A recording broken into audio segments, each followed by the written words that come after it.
20 years before the main story of Game of Thrones, there was a great tournament held at the castle of Harrenhal. This was like the biggest high school house party in Westeros. Everyone was there, drinking, feasting, hanging out, hooking up, trading secrets, raising drama, and all these years later, people are still talking about what happened those nights. Who got the most drunk, who hooked up with who was plotting to overthrow the government, that sort of stuff.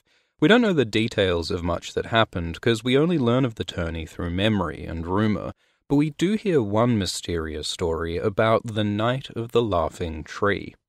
In Book 3, Meera Reed tells Bran Stark the story. It begins in the Neck, a swampy region north of the Riverlands. The story follows a young crannogman, a young man from the Neck, and though Meera never says his name, it's implied that the lad is a young Howland Reed, the father of Meera and Jojen.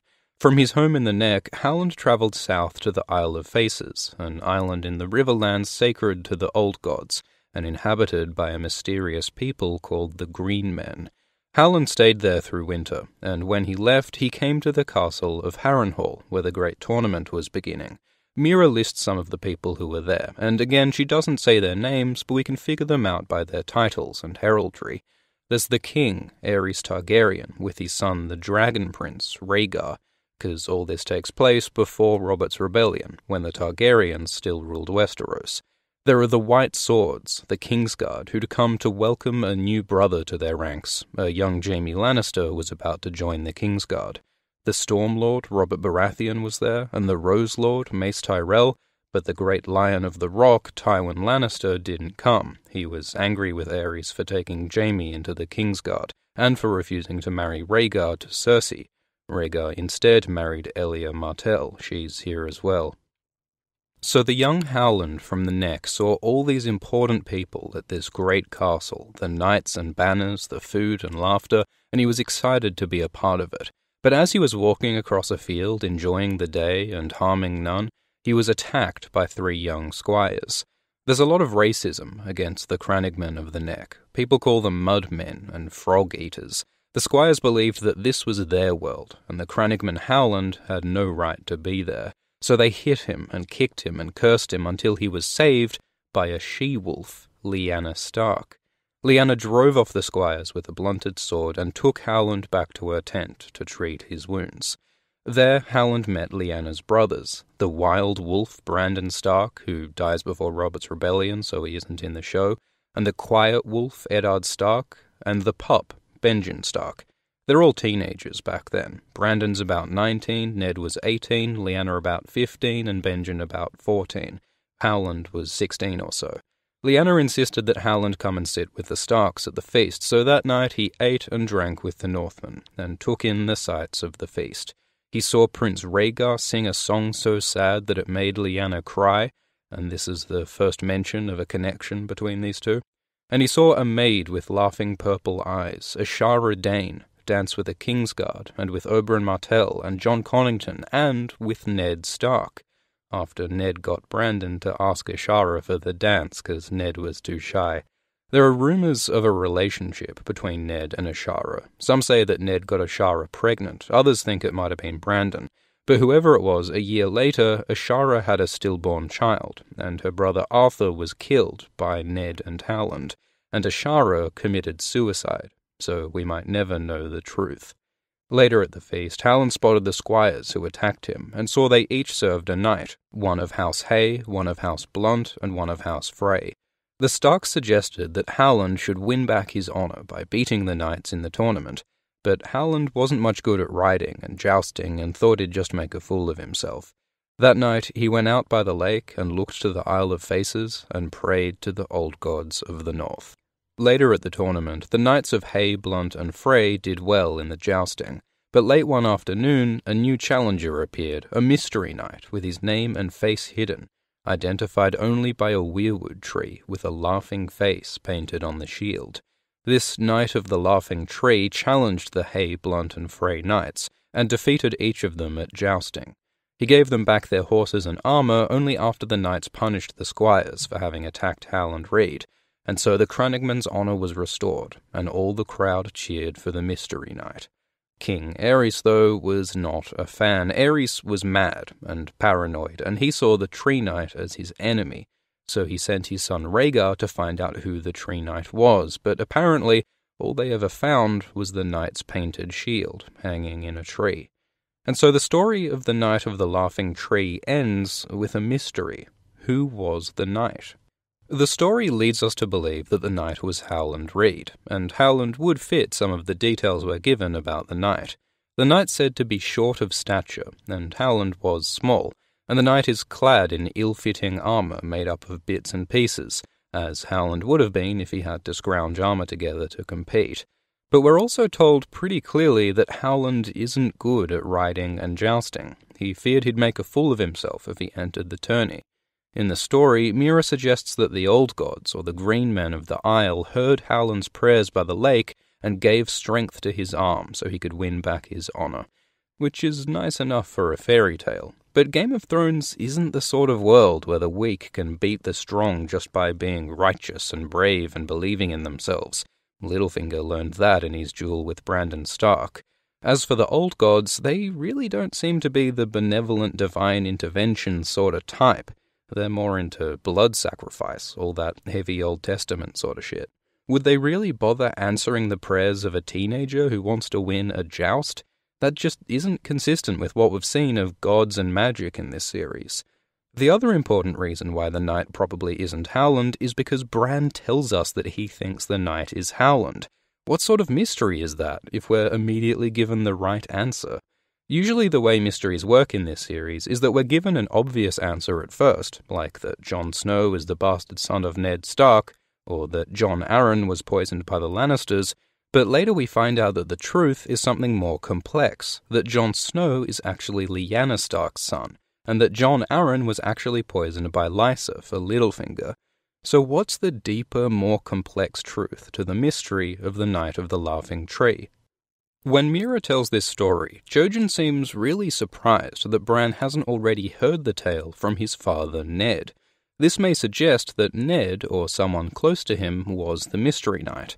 Maybe it was one of the Stark boys. Benjen, Ned, and Brandon each would have made a much better knight than Howland Reed, because the Starks were trained to ride and fight, so they wouldn't have needed divine intervention to plausibly win a few jousts. Brandon, especially, was said to be good at riding and fighting, and he was described as hot-blooded and rash, a gallant fool. So standing up for Howland by riding in the tourney fits pretty well with what we know of his personality. There are problems with Brandon, though, because Brandon was tall, so even at the age of 19, he might not have fit the Mystery Knight's small stature. Also, it doesn't make much sense for Brandon to enter the tourney as a Mystery Knight, because he later rides in the tourney as himself. Why would he have chosen to ride in disguise in the first place?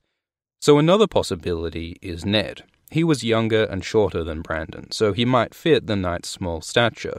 And Ned riding for Howland Reed in the tourney might help explain how Howland became such a loyal friend to Ned. However, even as a young man, Ned's described as solemn and somber. He's responsible and reserved, with a certain distaste for the pageantry of tourneys.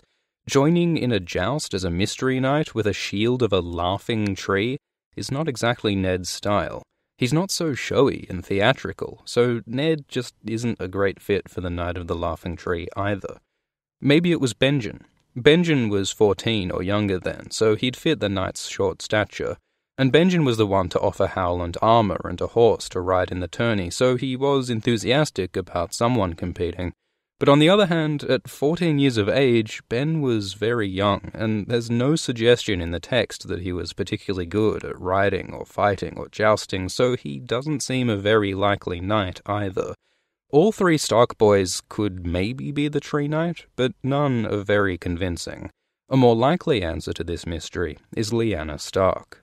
As a teenage girl, Lyanna could fit the knight's short stature and ill-fitting armor, and she certainly has the motivation to help Howland. She was the one to come defend him in the first place. Competing in the tourney also fits well with her personality. She's described as wild, willful, and boyish. She's said to be like Arya, and fighting to help out a friend is exactly the sort of thing Arya would do. Lyanna being the knight also adds a cool twist in having the knight who everyone assumed to be a man turn out to be a girl. At one point in the story, Meera describes the knight's voice booming through his helm. Maybe the echoiness of the knight's helmet helped disguise Lyanna's voice. Of course, it's questionable whether a 15-year-old girl would be strong enough to use a lance in a joust, but in Winds, there's another 15-year-old girl, Elia Sand, who jousts so much that they call her Lady Lance, a perfect precedent for Lyanna to joust also. Further, we're told a bunch of times that Lyanna was a very good horse rider. Roose Bolton says that Lyanna was half a horse, and he also says in the same paragraph that a great jouster must be a great horseman. Jaime Lannister agrees, thinking that jousting is 3/4 horsemanship. So the text directly links the idea of riding being important for jousting to the fact that Lyanna was great at riding, a pretty strong hint that Lyanna could have done well in a tourney. So Lyanna fits the Knight of the Laughing Tree quite well, but the most convincing reasons for why Lyanna was probably the Mystery Knight relate to how this would fit with the broader story. It's very, very interesting that we're specifically told that King Aerys sent his son Rhaegar to find and unmask the Knight of the Laughing Tree, because later in this same tournament, Prince Rhaegar publicly crowns Lyanna as his Queen of Love and Beauty, and later he runs away with Lyanna, which leads to Robert's Rebellion, the deaths of Rhaegar and Lyanna, and the birth of Jon Snow. Maybe the whole fateful relationship between Lyanna and Rhaegar all began when Rhaegar was sent to find the Knight of the Laughing Tree. We're told that no one found the knight, but what if Rhaegar did and chose to keep Lyanna's secret? Maybe he was impressed by her boldness in riding in the tourney. We already know Lyanna wept at the beauty of Rhaegar's harp earlier. Maybe they hit it off. They say there's nothing like a tourney to make the blood run hot. So maybe some words were whispered in a tent of a night. Words or kisses, maybe more. Maybe this is how Lyanna and Rhaegar, ice and fire, first fell in love. It's also very interesting that the place where all this happens, and the place where Rhaegar later quote-unquote abducts Lyanna, is so close to the Isle of Faces. There are theories that Rhaegar and Lyanna secretly got married on the Isle of Faces with the weirwoods all round, so that psychic Bran can later have a vision of the wedding and R+L=J can finally be revealed. This is all very speculative, but it fits so well with what we know and paints a beautiful picture of a tragic love story between Lyanna Stark and Rhaegar Targaryen, a story that all begins with the Knight of the Laughing Tree. So given how well this all fits, and given the hints of Lyanna's writing ability and personality, it seems pretty likely that Lyanna is our Mystery Knight. But we'll also have a quick look at a crazier theory.